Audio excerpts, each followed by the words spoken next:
որպես կուսակցության ղեկավար, որը խիստ կարևորում է Նիկոլ Փաշինյանի եւ նրա իշխանության անհապաղ հեռացումը, ես չեմ կարող դեմ լինել իմպիչմենտի գաղափարին, որտեղ մեր կուսակցությունը ես մի քանի անգամ դրա մասին հայտարարել եմ, որ սահմանադրական բոլոր մեխանիզմերով կողմ է այս իշխանության հեռացմանը։ Մյուս կողմից, եթե շատ անկեղծ լինեմ, ես իմպիչմենտը անցանցյալ թեմա եմ համարում։ Այստեղ գլխավոր խնդիրն այն է, թե փողոցում մարդ կարող են գեներացնել, թե ոչ։ Միանգամից ասեմ, որ տեսականորեն նույնիսկ հեշտ է մարդկանց հավաքելը կամ հնարավոր է, հեշտի մասին չի խոսքը, հնարավոր է փողոցում մարդ հավաքելը, եթե հաշվի առնենք Փաշինյանից առկա մեծ դժգոհությունը, բայց շատ դժվար է մարդկանց տեղական շրջան փողոցում պահելը, եթե չկա քաղաքական ծրագիր, եթե չկա ընտրանքային բովանդակություն։ Ահա եթե փողոցում մարդկանց պահելու խնդիրը լուծենք, իմպիչմենտի գաղափարը իհարկե վատ չէ։ Այս հարցում է, որ ես չունեմ իմպիչմենտի գաղափարը նախաձեռնողների վստահությունը, ես այս պահին նախադրյալներ չեմ տեսնում, որ շատ ակտիվ փողոց հնարավոր է հավաքել, դա տևական շրջան պահել, որտեղ կրկնում եմ, այլընտրանքային քաղաքական բովանդակություն դեռևս ստեղծված չէ։ Սա մեկ։ Երկրորդը, ես իմպիչմենտի նախաձեռնությամբ հանդես եկած իմ արգարժան կոլեգաներին, գործընկերներին, ընկերներին հորդորում եմ իմպիչմենտի գաղափարը հակադրության մեջ չդնել հերթական ընտրություններով Փաշինյանին հեռացնելու գաղափարի հետ։ Դրանք փոխ լրացնող եւ ոչ թե իրար հակադրող գործիքներ են։ Մի խոսքով, եթե կարճ ամփոփեմ, իմպիչմենտի գաղափարը ինձ համար ընդունելի է, բայց դրա ռեալիզացիայի հնարավորությունները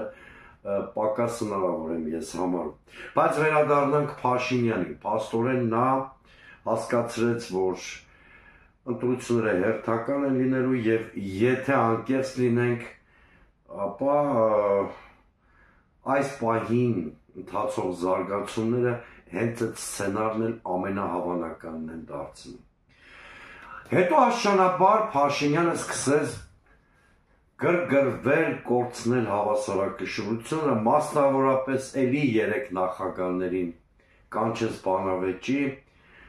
գիտեք, սա արդեն բնավորության, անհավասարակշիռ բնավորության գիծ է, որովհետև քանիցս 3 նախագահները տարբեր տեքստերով, բայց ըստ էության նույն բանն են հայտարարել, որ ազգակործան պատուհասի հետ բանավիճելու ոչինչ չունեն, մանավանդ Արցախի կործանումից հետո։ Այսինքն չկա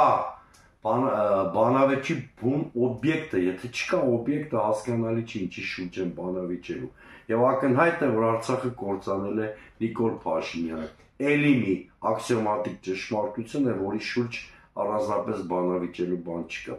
Բայց Փաշինյանին անդադ պետք է այս թեման գեներացնել, ցույց տալու համար, որ ինքը շատ հզոր տղա է, իրանից վախենում են, չեն գալիս բանավիճելու, ու նա վստահ է, որ այդ բանավեճի իրավերը չի էլ ընդունվելու, որտեղ կրկնում եմ, ինքը ոչ մեկ է, որպեսզի 3 նախագահները իրենց բարդությունից իջնեն եւ գան իր հետ բանավիճելու։ Բայց հիմնական սկանդալը ծավալվեց, երբ ի պատիվ ասեմ պատգամավոր Աննա Գրիգորյանի հերթական անգամ նա կոռուպցիայի մասին շատ թիրախային հարց տվեց ստեղ Նիկոլ Փաշինյանի նյարդերը ընդհանրապես բանականությունը տեղի տվեցին, նրա մոտ ներքին երկրաշարժ տեղի ունեցավ, էլի նա գժականի իրեն հայտնի ժանրին տրվեց եւ սկսեց այսպես ափերից դուրս գալ։ Շատերը թերևս հարց են տալիս, թե ինչու Փաշինյանը նման ձևով ափերից դուրս եկավ։ Ուրեմն ես շատ պարզ ասեմ, սիրելի ժողովուրդ, 3 թեմա կա, որ նա պատրաստում է որպես ապրանք առաջիկա ընտրություններով վաճառել ժողովրդին։ Այսօր իմ ընկեր Նարեկ Գալստյանն էլ շատ ճիշտ էր նկատել, ես ուզում եմ զարգացնել այս թեման։ Թեմաներից առաջինը կոռուպցիա եւ թալանի թեման է։ Նիկոլ Փաշինյանը իր ճղճղան ձայնով պատրաստվում է հերթական ընտրարշավում, չգիտեմ էլի այն չակուչը ձեռքին կլինի, թե հիմա այլ բան կհորինի, այդ Թալանի թեմայով խոսալ, Թալանի վերադարձի իրան ներկայացնել Ռոբին Հուդի կարգավիճակում, նախկին նախագահներին Թալան չու կարգավիճակում, այս թեման իր համար շատ հրապուրիչ է։ Եվ ահա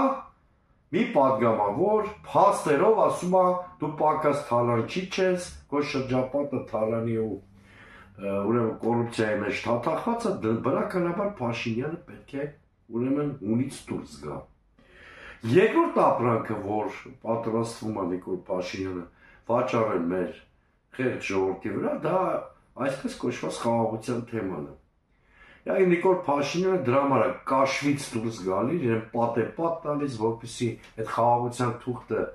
որ ամենևին էլ խաղաղություն չի ապահովելու ստանա, որպեսզի այդ թղթի կտորը ձեռքին խելագարի պես վազվզի երկրի տարբեր անկյուններ եւ ասի տեսեք, ես ձեզ խաղաղություն եմ բերել։ Հիմա, եթե ընդդիմությունը կարողանա փաստարկված ներկայացնել, ինչպես օրինակ ես եմ անում, Լևոն Զուրաբյանն անում, Էդմոն Մանուկյանն էլի կան գործիչներ, փաստարկված եթե կարողանա ընդդիմությունը ներկայացնել, որ Նիկոլ Փաշինյանը իրականում պատերազմի հետձիգ է, ոչ թե խաղաղություն բերող, էլի Փաշինյանը հայտնվելու է այդպես գժական իր ժանրի մեջ,